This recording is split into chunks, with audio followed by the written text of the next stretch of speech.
ओम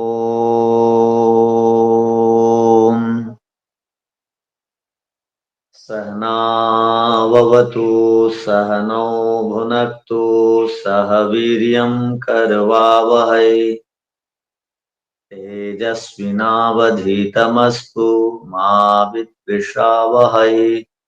ओम शांति शांति शांति। सांख्य दर्शन के प्रथम अध्याय के 26 सूत्रों तक हम लोगों ने विचार कर लिया है और 27वां सूत्र का अर्थ भी हम लोगों ने लिख लिया था। अब इस सूत्र की व्याख्या को देखते हैं। जीवात्मनो बंध विषय अन्याकल्पन उत्थाप्य परिह्रिय। जीवात्मा के बंधन के विषय में और भी एक कल्पना को उठा करके उसका परिहार करते हैं। न अनादि विषय उपराग निमित्तो अपि अस्य। अनादि विषय उपराग निमित्तः अपि अस्य न। अनादि विषय उपरागो निमित्तम यस्य। अनादि विषय उपराग माने संबंध, अनादि विषयों के साथ भी जीवात्मा का संबंध, निमित्त माने कारण, यस्य तथाभूत उस स्वरूप वाला अनादि विषय उपराग निमित्त को बंध, अर्थात जीवात्मा अनादिकाल से चले आ रहे विषयों के साथ संबंध को प्राप्त होकर के बंधन को प्राप्त हो जाता है। यदि ऐसा कहें तो प्रवाहेण अनादि विषय वासना निमित्त को अपि किल अस्य जीवात्मनो बंध स्यात् इति अपि न वक्तुम शक्यते। प्रवाह से अनादि विषय वासना के साथ जीवात्मा का संबंध हो जाता है। यदि ऐसे कहें तो क्षणिकवादे दोष आपत्ति रेशा योज्या। क्षणिकवाद में किंतु ये दोष माना जाएगा, क्योंकि क्षणिकवाद किसे कहते हैं? प्रत्येक क्षण में पदार्थों का परिवर्तन होते रहता है। एक पदार्थ का नाश होता है, एक क्षण में दूसरा नया पदार्थ आ जाता है। पुनः एक पदार्थ का नाश होता है, फिर पुनः एक नया पदार्थ का आ जाना होता है। तो क्षणिकवाद में किसी भी विषय के साथ, किसी भी पदार्थ के साथ किसी और दूसरे पदार्थ का संबंध या जुड़ना या बंधन संभव नहीं है। क्यों? अनादिकाल से जो विषय आ रहे हैं उसके साथ जीवात्मा का संबंध नहीं हो सकता क्षणिकवाद में, क्योंकि प्रत्येक क्षण में पदार्थ परिवर्तनशील है, बदलते रहते हैं। तो कौन किसको जोड़ेगा? जिसके साथ संबंध हुआ था जीवात्मा का, वो जीवात्मा और विषय जुड़े हुए थे, किंतु तत्क्षण एक जीवात्मा नष्ट हो गया। तो जिसके साथ जुड़ा था उसके साथ उस जीवात्मा, उस पदार्थ का संबंध या बंधन नहीं हो सकता। समझने के लिए आप प्रयत्न करिए। कपड़े के साथ किसी विषय का संबंध होने वाला था, तो कपड़ा मान लीजिए आत्मा जैसा है, विषय आए, कपड़े के साथ जुड़ा, कपड़ा तत्क्षणात नष्ट हो गया, तो वो विषय किसके साथ जुड़ेगा आकर के? क्षण कहते हैं एक, मान लीजिए सेकंड को, एक प्रत्येक क्षण क्षण में तो वस्तु परिवर्तनशील है, नाश होते हैं, नए वस्तु बन जाते हैं।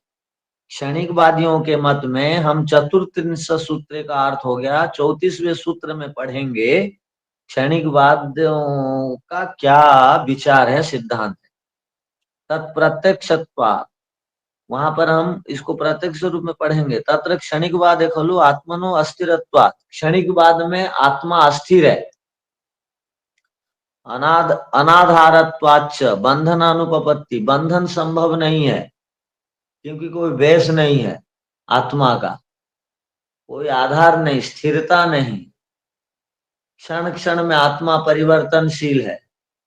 परिवर्तनशील आत्मा को विषय वासनाएं बांध नहीं सकते, क्योंकि जिस जिस विषय का जिस आत्मा के साथ संबंध हुआ, वो विषय जैसे ही उस आत्मा को बांधने वाला था, दूसरा आत्मा आ गया, तो वो विषय के साथ जिसका संबंध हुआ था, वो विषय उस आत्मा को नहीं बांध करके दूसरे किसी आत्मा को बांधेंगे, तो जिससे उसका संबंध हुआ उसके साथ बंधन नहीं होगा।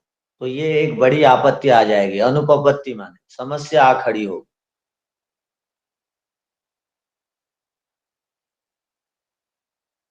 आप में से कौन इस सूत्र को समझे या दोबारा समझाने की आवश्यकता है, बताइए।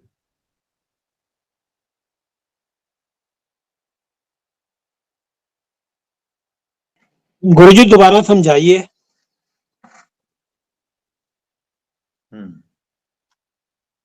पहला तो आप ये बताइए कि पिछले दिनों ये जो सूत्र का अर्थ आप लोगों ने लिखा था, क्या लिखा था? आप समझे बताइए या देख के बताइए, पढ़िए क्या लिखे हैं आप। इसमें आचार्य जी ये लिखा था कि यदि कोई कहे कि आदि काल से विद्यमान विश्वों के साथ जीव आत्मा जुड़ करके यदि बंधन को प्राप्त होता है, यदि ऐसा कहें तो इस प्रकार का कथन भी ठीक नहीं है, क्योंकि विषयों के साथ जुड़ जाने मात्र से बंधन को प्राप्त नहीं होता। यदि ऐसा हो तो ईश्वर भी विषयों के साथ जुड़े रहते हैं, और जो योगी लोग हैं, भक्तजन हैं, वो भी विषयों के साथ जुड़े रहते हैं, तो वह सभी बंधन को प्राप्त होंगे। तो इसलिए वो विषयों में जब तक आकर्षित नहीं होगा जीवात्मा, उनको ग्रहण नहीं करेगा, तब तक वह बंधन को प्राप्त नहीं हो सकता। इस प्रकार का भाव। ठीक है, अनादिकाल से लिख लीजिए, आदिकाल नहीं। हाँ, अनादिकाल लिखा हुआ है। ठीक है, तो आदि सुनाई मुझे देता है। ठीक है, अनादि लिखे हैं तो बढ़िया है। हाँ जी। तो सूत्र का अर्थ तो ठीक लिखे हैं आप, केवल व्याख्या में केवल 2 पंक्ति ये स्वामी ब्रह्ममुनि जी ने वहां पर लिखा है कि एक तो विषय है जो अनादिकाल से विद्यमान है, और एक आत्मा है। यहाँ प्रसंग चल रहा है कि विषय आत्मा को बांध देते हैं, ये प्रसंग है। यदि कब बांधेंगे? जब विषय आत्मा के साथ जुड़ जाएंगे। तो अब ये बताइए, विषय एक आत्मा के साथ जुड़े आकर के, सब विषय या कोई एक विषय आत्मा के साथ जुड़ा आकर, तो जिसके साथ विषय जुड़ा था, जिस आत्मा के साथ, जैसे ही विषय आकर के आत्मा के साथ जुड़ा, वो आत्मा का 1 सेकंड का, 1 क्षण का समय हो गया, तो वो जिसके साथ विषय जुड़ा था, वो आत्मा 1 क्षण के बाद समाप्त हो गया। तो वो जो जुड़ा था, क्या के लिए जुड़ा था? विषय आत्मा के साथ, उसको बांधने के लिए, बंधन में डालने के लिए। अब वो विषय आकर के जिस आत्मा के साथ जुड़ा, वो आत्मा तो खत्म हो गया, वो आत्मा के स्थान में एक नया आत्मा बन गया। तो जिसके साथ विषय जुड़ा, उस आत्मा को विषय बांध सकते हैं क्या? वो आत्मा तो समाप्त हो चुका है क्षणिकवाद के अनुसार। तो उस आत्मा को, जिस आत्मा के साथ विषय जुड़ा, उस आत्मा को विषय नहीं बांध सकते। यदि बांधेंगे भी तो दूसरे आत्मा को बांधेंगे, जिसके साथ विषय का संबंध नहीं हुआ है, वो आत्मा बंधाएगा। तो ये सब एक से एक बढ़ करके आपत्ति ही आपत्ति यहाँ पर आ रही है, आएगी। कुछ बात समझ में आई? आचार्य जी थोड़ा इसमें ये बात समझ में नहीं आ रही कि जैसा आप बता रहे हैं कि यहाँ पर आत्मा को भी क्षणिक माना है, आत्मा परिवर्तनशील मानी गई है, ऐसा हाँ तो कहा गया है हाँ तो क्षणिकवाद में। क्षणिकवाद में। हाँ, ठीक है। क्षणिकवाद का अर्थ क्या है? प्रत्येक क्षण में वस्तु, पहली वाली वस्तु खत्म होती है, दूसरी नई वस्तु उसके स्थान में आ जाती है, उसके एक क्षण के बाद दूसरी खत्म होती है, तीसरी आ जाती है। ठीक है। तो यदि ऐसे ही वस्तु नई नई आएगी बनेगी, तो वो जो जिस विषय का जिस वस्तु के साथ संबंध हुआ था उसको, वो विषय को बांधना चाहिए। वो हाँ जिसके जी, साथ संबंध हुआ वो वस्तु तो खत्म हो गई, अब नई उसके स्थान में आ गई। हाँ जी, ठीक है आचार्य जी, वो नहीं बांध सकेगी फिर। बांधेगी भी तो अन्याय होगा। जिसके साथ संबंध हुआ है उसको नहीं बांध करके जिसके साथ संबंध नहीं हुआ उसको बांध रही है। उसको बांध रही है, ठीक है आचार्य। विषय वासना उसको बांध। ये हाथ खड़े के हैं, बताइए क्या है? जी आचार्य जी हाँ नमस्ते। जी। इसमें जो बताई गई है क्षणिक के बाद जो लागू हो रहा है आत्मा के लिए, वही क्षणिक के बाद विषयों के लिए भी लागू होगा या नहीं? विषय भी क्यों? परिवर्तन सब, हो रहे हैं। हाँ, दुनिया में सब पदार्थ परिवर्तनशील है तो सबके साथ लागू होगा। तो जो परिवर्तन हो रहा है उसी आत्मा जो पहले था और जो परिवर्तन हुआ उसी में उनका कुछ संपर्क है या नहीं? वो पूरा विनाश हो गया। क्षणिक बाद क्या कहता है इस बारे में? क्षणिक बाद बोलता है एक क्षण में वस्तु बनता है और उसी एक क्षण के बाद वो पहली वाली वस्तु खत्म हो जाती है बन करके, अब दूसरी आ जाती है उस स्थान। उसके जी एक आचार्य क्षण के जी, बाद तो दूसरी स्मृति वस्तु भी तो बनती है, फिर नष्ट तीसरी हो आ जा जाती रही है। है। हाँ, तो व्यवस्था कैसे चल रही है आचार्य जी? पिछले इतिहास से हमारे जो स्मृतियां रह रही है, कुछ तो एक धारक तत्व रही होगी जिसमें से हम पीछे को उठा पा रहे हैं। भाई हम लोग, हमारा सिद्धांत ये थोड़ी है कोई एक मत वाला कुछ का कुछ बोला, बिना जी जी सिर जी पैर की बात वो कर रहा है।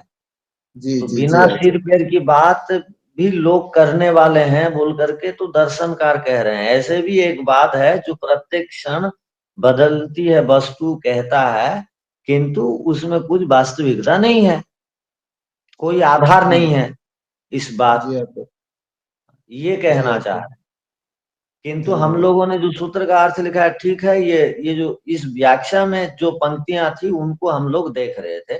उन पंक्तियों का अर्थ यही है कि क्षण क्षण में वस्तुएं बदलती रहती। यदि क्षण क्षण में वस्तुएं बदलेंगी तो कोई भी विषय आकर के आत्मा को बांध ही नहीं सकते, क्योंकि जिस आत्मा को बांधने के लिए विषय आए थे, संबंधित हुए थे, वो आत्मा अब नहीं है, नई आत्मा आ गई।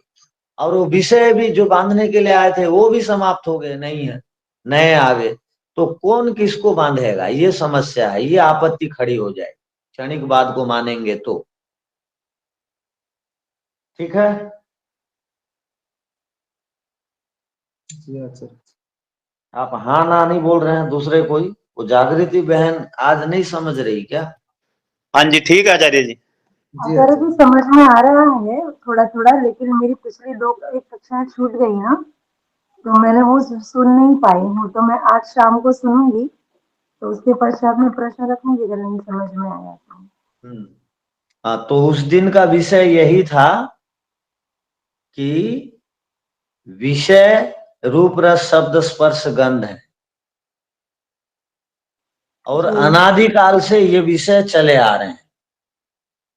उपराग माने संबंध होना, विषयों के साथ संबंध होने से जीवात्मा बंधन को प्राप्त हो जाएगा, ये पूर्व पक्षी का कथन था। तो सिद्धांती ने कहा विषयों के साथ केवल संबंध होने मात्र से जीवात्मा बंधन को प्राप्त नहीं होगा।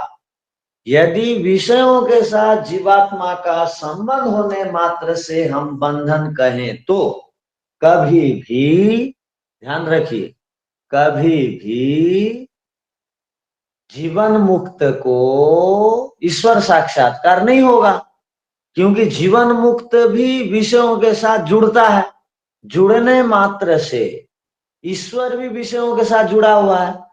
कोई जुड़ने मात्र से बंधन को प्राप्त नहीं होगा। यदि जुड़ने मात्र से बंधन को प्राप्त कहेंगे तो ईश्वर और जीव सब लोग विषयों के साथ जुड़े हैं, सब बंधन को प्राप्त हो जाएंगे। तो एक बहुत बड़ी समस्या सृष्टि में दिखाई दे। तो फिर बंधन जीवात्मा कैसे प्राप्त करता है, इसको तो हम आगे पढ़ेंगे, किंतु हम समझने के लिए वहां लिख दिए थे कि विषयों के साथ जुड़ करके जब विषयों में जीवात्मा सुख देखता है या विषयों से जुड़ करके उस ओर आकर्षित होता है, तब वह बंधन को प्राप्त होता है। केवल विषयों के साथ जुड़ने से बंधन को प्राप्त नहीं होता है। जीवात्मा जीवन मुक्त भी विषयों का सेवन करता है, सोता है, खाता है, पीता है, किंतु अनासक्त होकर के खाता पीता सोता है, इसलिए वो बंधन को प्राप्त नहीं होता है। हम लोग विषयों के साथ जुड़ करके उसमें आसक्ति होकर के विषयों का सेवन करते हैं, इसलिए हम बंधन को प्राप्त करते हैं। ये हमारा सूत्र का अर्थ था, यही सूत्र का अर्थ है। किंतु व्याख्या में क्षणिकवाद के विषय में 2 पंक्ति आ गई, तो क्षणिकवाद के अनुसार भी हम बंधन माने तो, यदि बंधन कहें और क्षणिकवाद को स्वीकार करें तो बंधन नहीं हो सकता है जीवात्मा का और विषयों का। ये सूत्रकार ये सूत्रकार महर्षि कपिल मुनि के इस सूत्र की व्याख्या में स्वामी ब्रह्म मुनि जी ने ये भी कुछ बातें जो आगे आएंगी क्षणिकवाद के विषय में, उसको एक सामान्य भूमिका के रूप में इस सूत्र की व्याख्या में उन्होंने स्थान दिया है। बस इतना ही है कहने का, आप समझ गए होंगे। अब आगे देखिए, तथा और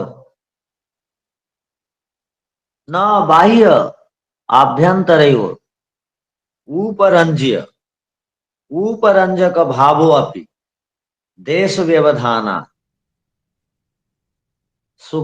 सुघ्नस्थ पाटलिपुत्रस्थयोरीव। इसको आप समझिए, बड़ा सूत्र है तो घबराइए मत।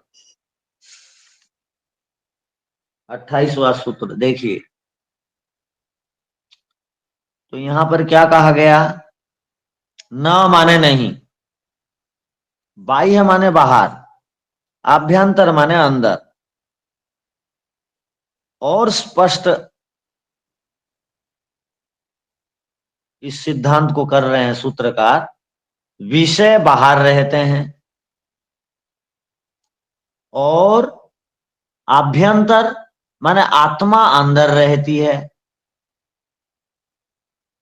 और एक शब्द आया बाह्य आभ्यंतरयो उपरंज्य, उपरंज्य कहते हैं रंगने योग्य को, उपरंज्य माने रंगने योग्य, सेवन करने योग्य, और उपरंजक, उपरंज्य रंगने योग्य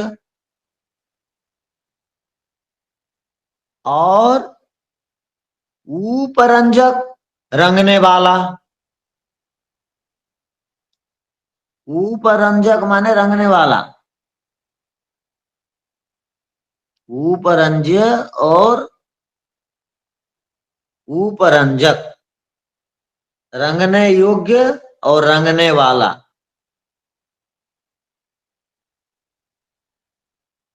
तो सूत्र का अर्थ क्या होगा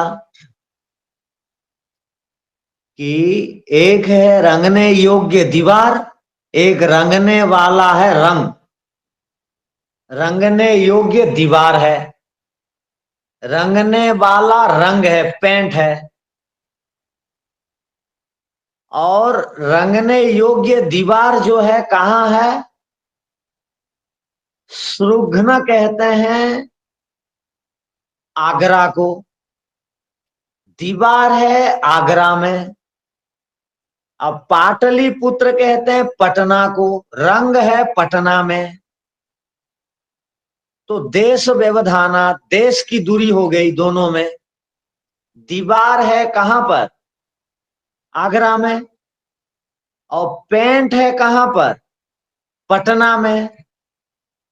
और कितनी दूरी हो गई?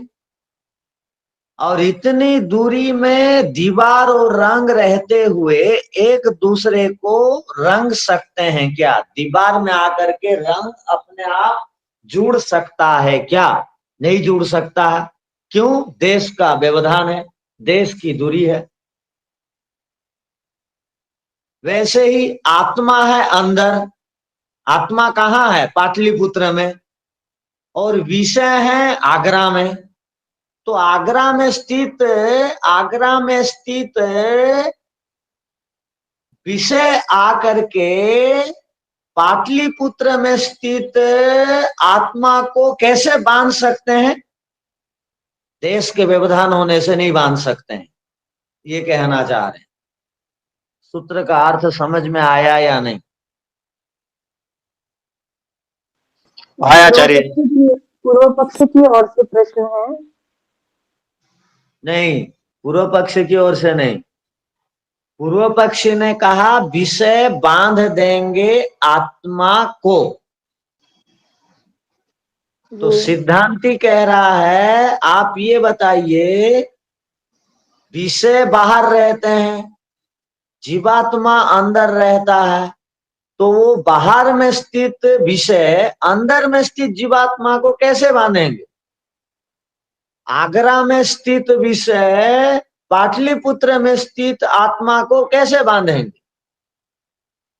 दूरी होने से, अर्थात व्यवधान दूर को कहते हैं। देश का व्यवधान होने से कभी भी एक आकर के दूसरे को बांध नहीं सकते, बांध नहीं सकता। अब बताओ।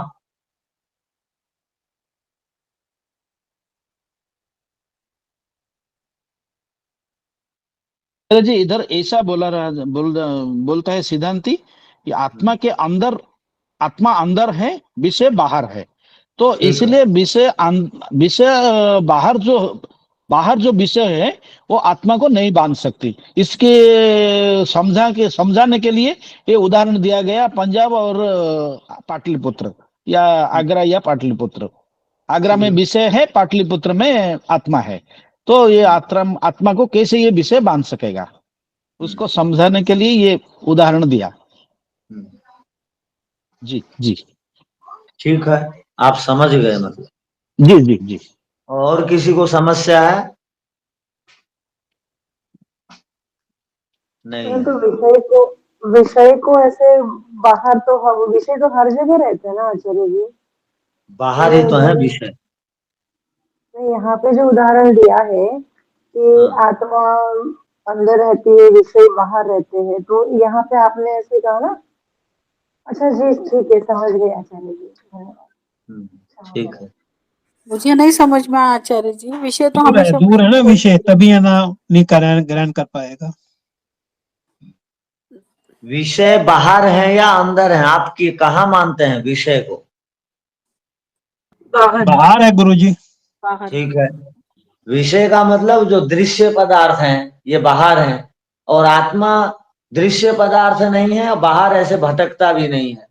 वो जब आत्मा शरीर से आत्मा जब निकल जाती है तो यमालय में, अर्थात वायुमंडल में कुछ दिन के लिए या कुछ घंटों के लिए या कुछ मिनट के लिए भटकती, ना तो वो शरीर के अंदर है। शरीर के अंदर स्थित विषय, इस शरीर के अंदर स्थित आत्मा, और बाहर के स्थित विषय, वो बाहर के स्थित विषय शरीर में अंदर में स्थित आत्मा को बांधेंगे कैसे? कभी भी नहीं बांध सकते।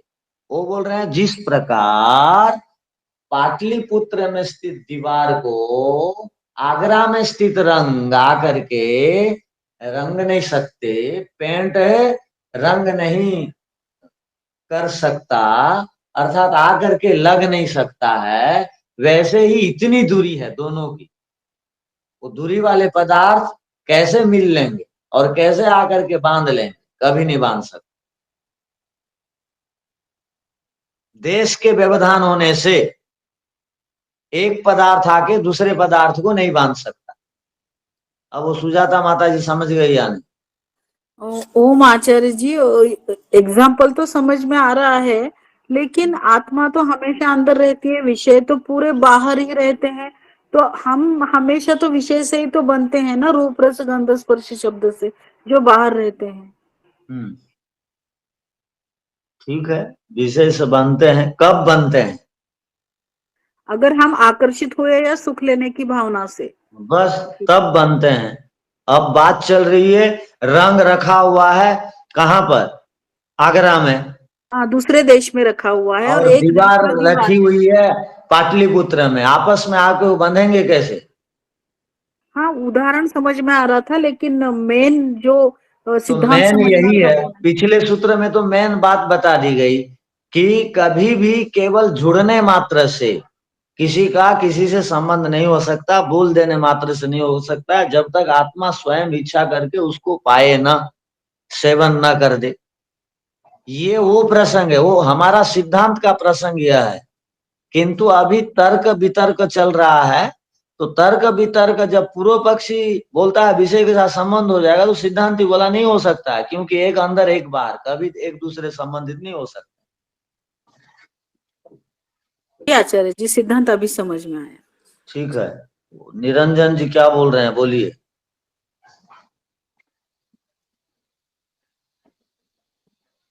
तो नरेश जी बोलिए। आचार्य जी, ऐसे नहीं ले सकते हैं जैसे विषय है, कोई भोजन हमारे सामने रखा हुआ है, जब तक हम उसको ग्रहण नहीं करेंगे तब तक हमें उसका कोई प्रभाव नहीं होगा। इसी जब वो विषय तो हमारे सामने है लेकिन हमारे पे तो कोई प्रभाव नहीं है उसका, जब तक उसको ग्रहण नहीं करेंगे। इसी प्रकार से दूसरे विषय जब तक हम उनको खुद ग्रहण नहीं करते किसी चीज को, तब तक तो कोई प्रभाव नहीं होगा उसका। क्या ऐसे एग्जाम्पल ले सकते हैं?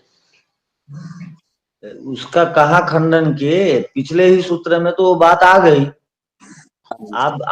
आप जुड़ जाने मात्र से किसी विषय से संबंधित नहीं हो जाते हैं, जब तक उसमें आसक्त नहीं होते हैं। आप योगी लोग विषयों को देखते हैं, आप ध्यान कर रहे हैं, आप जब योग की पराकाष्ठा में पहुंच जाएंगे, आंख खोल के भी आप ध्यान करेंगे, तो भी आपकी आंखें जो है विषयों के साथ संबंधित नहीं होंगी, क्योंकि मन आपका दूसरे काम में लगा हुआ है।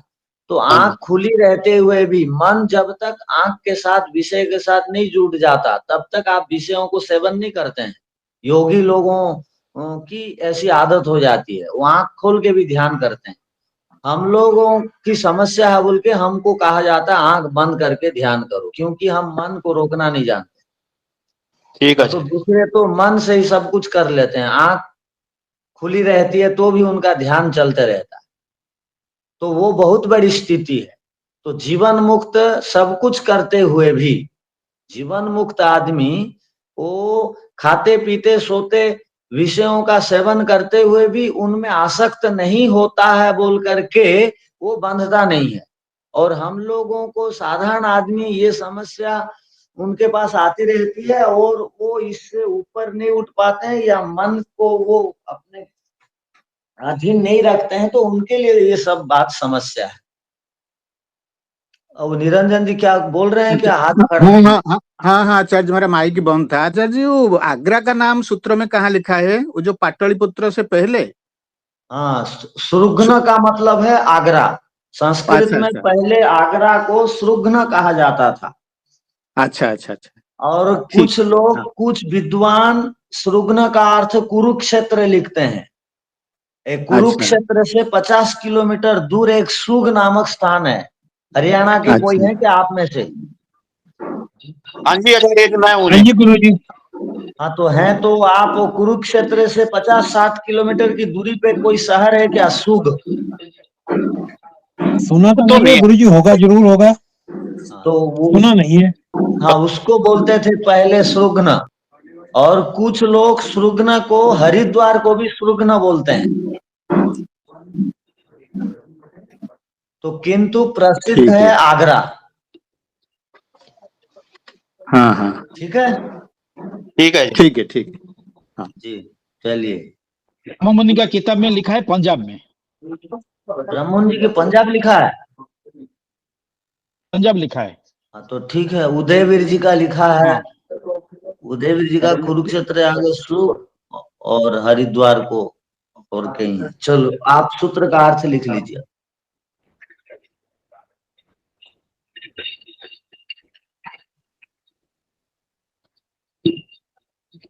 जिस प्रकार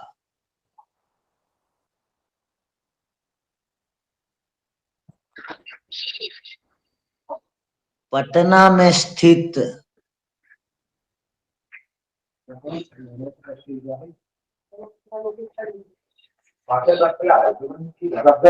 प्रकार पटना में रखा हुआ, लिख लीजिए,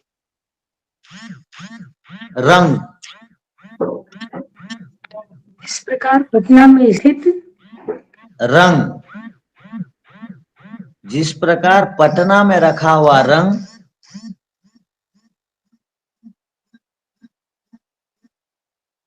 आगरा या हरिद्वार में खड़ी हुई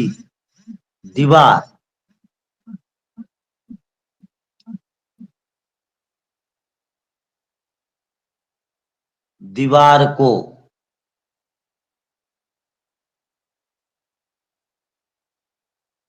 बहुत अधिक दूर होने से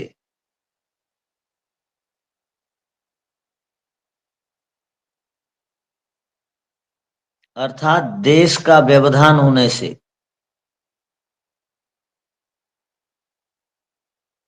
रंग नहीं सकता।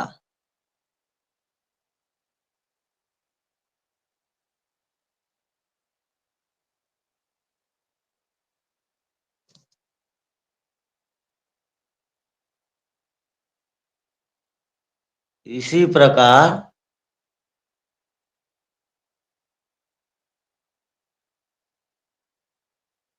आत्मा से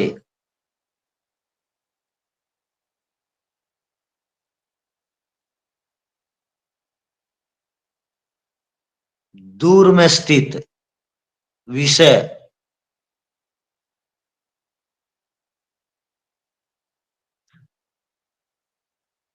आत्मा को बांध नहीं सकते।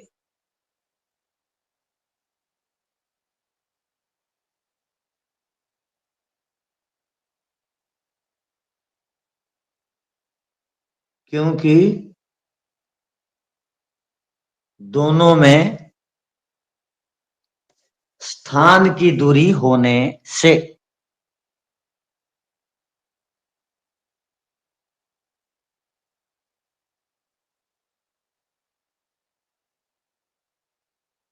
अर्थात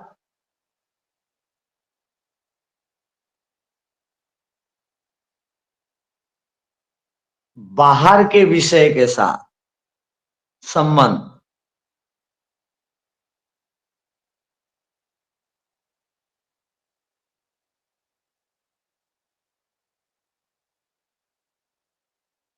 अंदर में स्थित जीवात्मा के साथ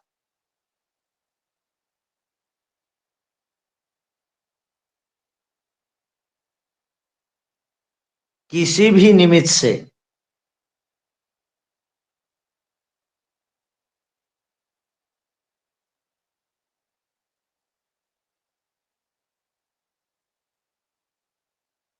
अर्थात बाहर में स्थित विषय के साथ अंदर में स्थित जीवात्मा का संबंध किसी भी निमित्त से नहीं हो सकता।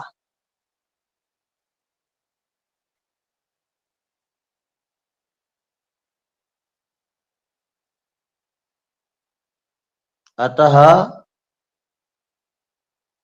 पूर्व पक्ष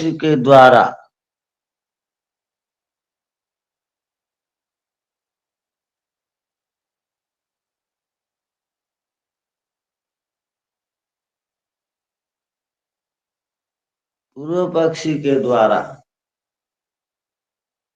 जो यह कहा गया है कि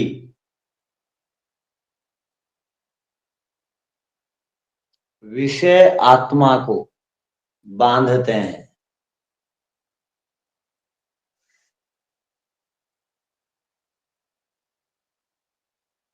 यह कथन ठीक नहीं है।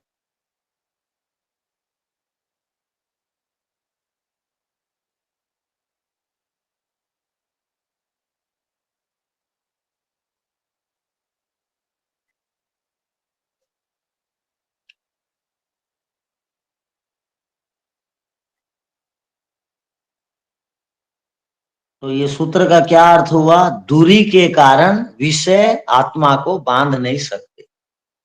अंतिम में लिख दिए, सूत्र का सारांश है दूरी के कारण विषय आत्मा को बांध नहीं सकते। तो ये सूत्र का अर्थ था। व्याख्या को देखिए, बाह्य विषय ऊपर आगो जीवात्मनो। तो आप एक एक शब्द का अर्थ समझ गए या कोई संशय है? सूत्र का एक एक अर्थ देखिए। बाह्य आभ्यंतरयो, ऊपरंज्य माने क्या? रंगने योग्य।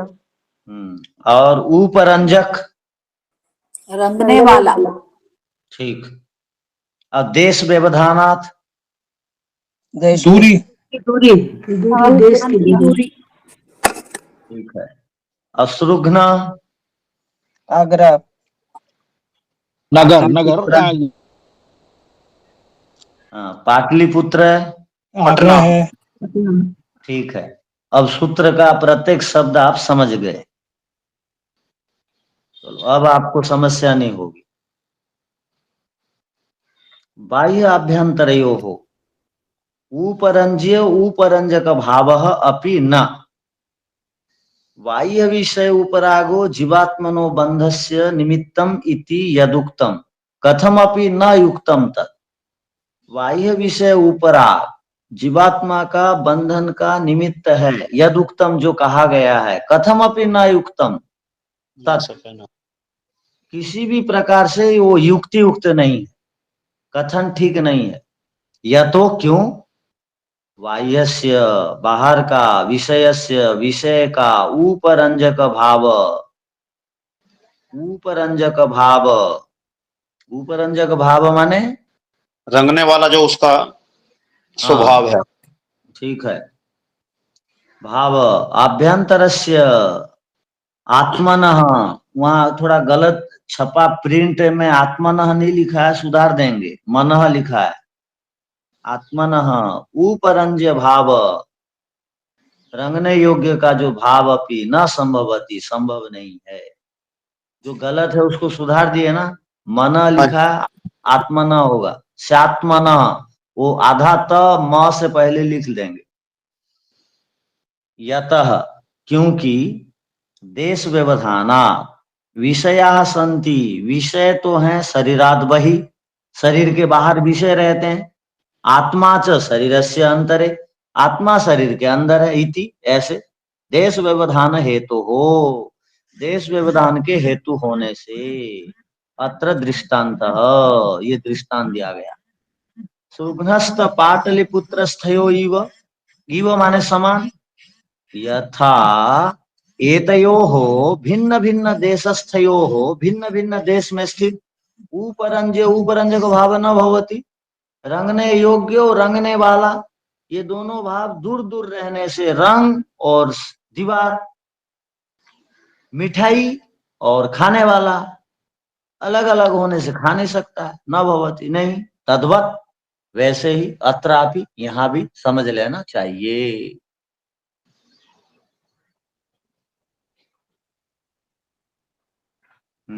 तो सूत्र को देख करके घबराइए मत, समझ गए होंगे। जी आचार्य जी। अब चलिए आगे। क्षणिक बाद में अभ्यंतर ही आत्मा अस्ति न।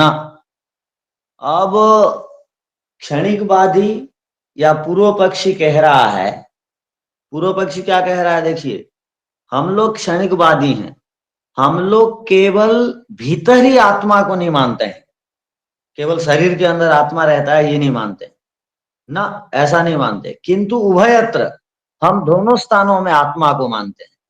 वही अंतरयो समानत्वेन, बाहर और अंदर समान रूप से हम आत्मा को मानने वाले। वो ये कह रहा है बाहर भी आत्मा है और अंदर भी आत्मा है, तस्य वर्तमानत्वम अस्ति। वो वर्तमान में आत्मा दोनों स्थान में है, ऐसा हम स्वीकार करते हैं। अर्थात आत्मा को सर्वव्यापक मान लिए, आत्मा बाहर भी है अंदर भी है। ये किसका मत है? क्षणिकवादी लोग। क्षणिक पुनः पक्षी का तस्य बहिष्ठेन विषयेण सह संबंधो भविष्यति इति अत्र उच्यते।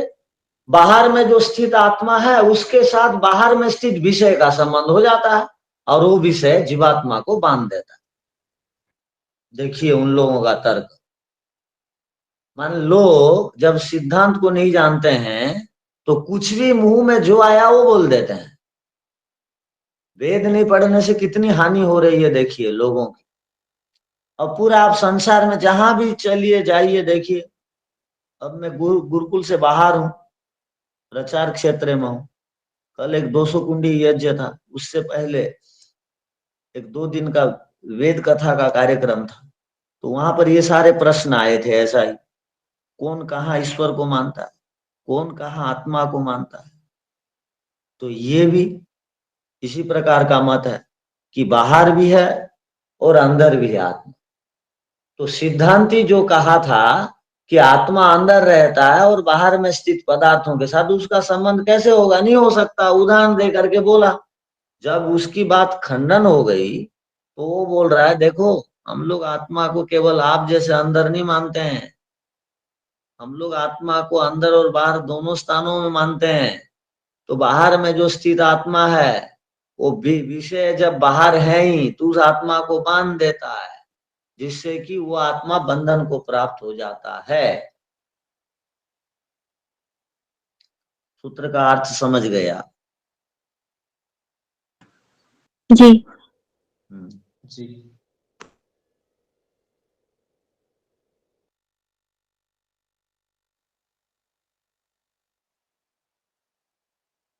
अब सूत्र का अर्थ लिख लीजिए।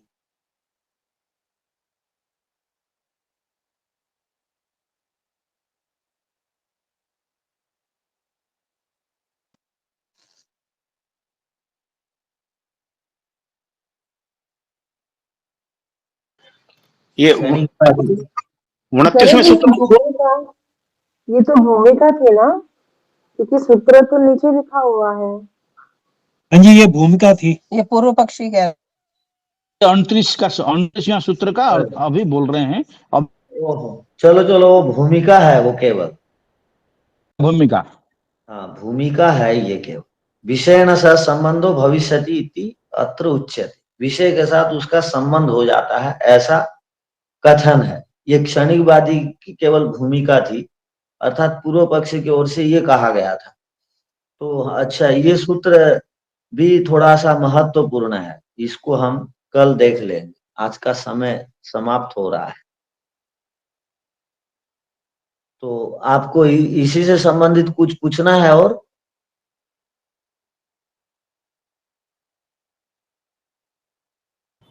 नहीं तो इसको कल पढ़ेंगे, ठीक है। ओम शांति शांति शांति। सबको सादर नमस्ते जी।